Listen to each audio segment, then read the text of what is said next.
के इस वीडियो में हम सोलर एनर्जी के एप्लीकेशन के बारे में जानेंगे।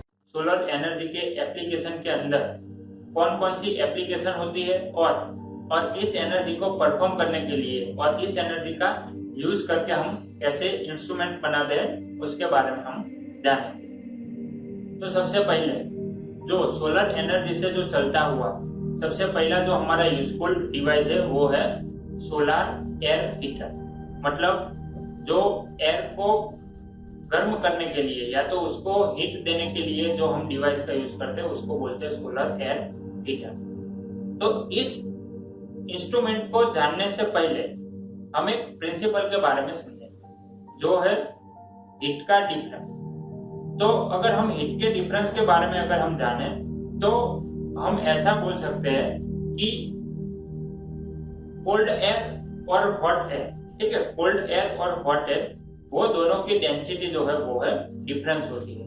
तो अगर डेंसिटी डिफरेंस है तो क्या होगा, डेंसिटी डिफरेंस होती है तो उसका जो वॉल्यूम, या तो हम ऐसा भी बोल सकते हैं कि उसकी जो लेयर होता है कि पहले लेयर में हाई डेंसिटी फिर लो डेंसिटी, तो ऐसे अगर हम देखें तो जो सबसे जो नीचे अगर कोई एयर होती है तो वो होती है हाई डेंसिटी कोल्ड एयर, और ऐसे अगर हम देखें तो सबसे ऊपर जो एयर होती है वो होती है लो डेंसिटी हॉट एयर। तो उसका मतलब क्या हुआ कि जो कोल्ड एयर जो होती है उसके अंदर हाई डेंसिटी होती है, मतलब कि वो घट होती है, एज वेल एज जो हॉट एयर होती है वो लो डेंसिटी वाली होती है, मतलब कि वो कंपैरेटिवली पतली होती है। तो वही प्रिंसिपल का यूज करके हम हमारा जो पहला इंस्ट्रूमेंट है उसका प्रिंसिपल समझेंगे।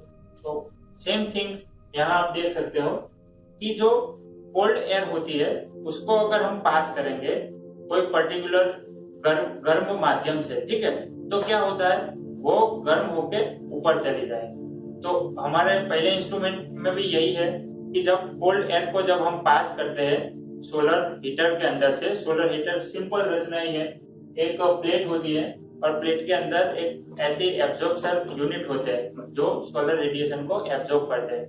मतलब डार्क ऐसी एक हमको एक सपाटी सिर्फ रखनी है जो क्या करते हैं सोलर रेडिएशन को सिर्फ एब्जॉर्ब कर सके। तो ऐसे एब्जॉर्प्शन यूनिट के अंदर से जब हमारी कोल्ड एयर जो है वो पास होती है तो क्या होता है उसकी जो डेंसिटी है वो लो हो जाती है, और लो डेंसिटी वाली जो एयर है वो धीरे धीरे ऊपर की साइड बढ़ती है, धीरे धीरे उसके जो डायरेक्शन है वो होती है अपवर्ड डायरेक्शन। और ऐसे ही हम क्या करते हैं कि जो अपवर्ड डायरेक्शन है यहाँ पे आप देख सकते हो उसके साइड हम आउटलेट पाइप रखते हैं जहां से हमको हॉट एयर है वो मिल सके।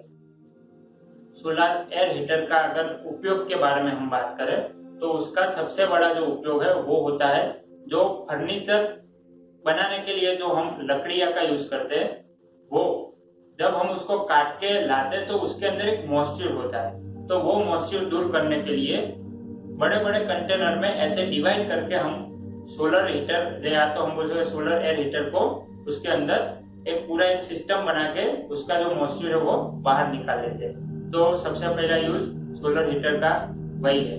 दूसरा है वो है ड्रायर।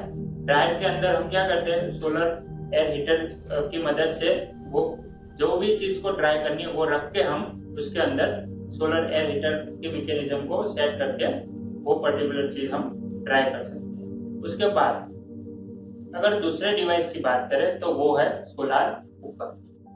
सोलर कुकर एक ऐसा डिवाइस है जिसके अंदर हम सोलर एनर्जी का उपयोग करके खाना बना सकते हैं। अगर उसके कंस्ट्रक्शन के बारे में बात करें तो सोलर कुकर आपने देखा ही होगा, जिसके अंदर एक बड़ा बॉक्स होता है जो ब्लैक कलर के पेंट से जो उसकी अंदर की जो सरफेस है उसको हम पेंट करते हैं, और उस बॉक्स के अंदर 2, 4, 6 जो उसकी कैपेसिटी होती है उसके हिसाब से अंदर बॉक्स रखे हुए होते हैं जिसको हम बाउल या तो डिब्बे भी बोलते हैं। डिब्बे भी ब्लैक कलर के साथ उसका एक कोटिंग होता है या तो ब्लैक कलर का पेंट किए हुए होते हैं। तो ब्लैक कलर ही क्यों? क्योंकि ब्लैक कलर जो होता है वो सन रेडिएशन को सबसे ज्यादा एब्जॉर्ब करता है। तो सिंपल थिंग्स है, जैसे ज्यादा एब्जॉर्प्शन ऐसे ज्यादा हीट, तो उस हीट को हम फिर पकाने के लिए यूज कर सकते हैं। ये जो पूरा जो बॉक्स होता है उसको ग्लास कवर से ढका जाता है और उसका जो ढक्कन होता है उसके ऊपर एक मिरर लगा हुआ होता है।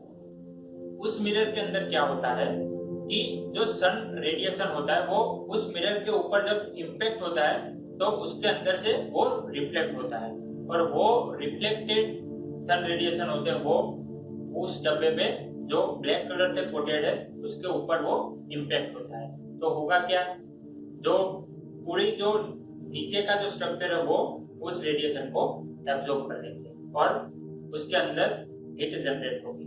तो हमारे माइंड में अब ये भी क्वेश्चन आएगा कि अगर हीट जनरेट होती है तो वो जो हीट है वो बाहर नहीं निकल मतलब बाहर निकल जाए तो उसके लिए हम क्या करते हैं, उसको पूरा जो स्ट्रक्चर उसको हम ग्लास के कोट से या तो हम ग्लास कोटिंग के द्वारा उसको हम ढक देते हैं। तो ऐसे क्या होता है कि एक सिंपल थिंग सी है, सोलर रेडिएशन आया, मिरर पे इम्पैक्ट हुआ, रिफ्लेक्ट हुआ, एब्जॉर्ब हुआ और हमारा जो खाना है वो बन गया। तो आज के इस वीडियो में हमने सोलर कुकर और सोलर एयर हीटर के बारे में जाना। Thank you very much.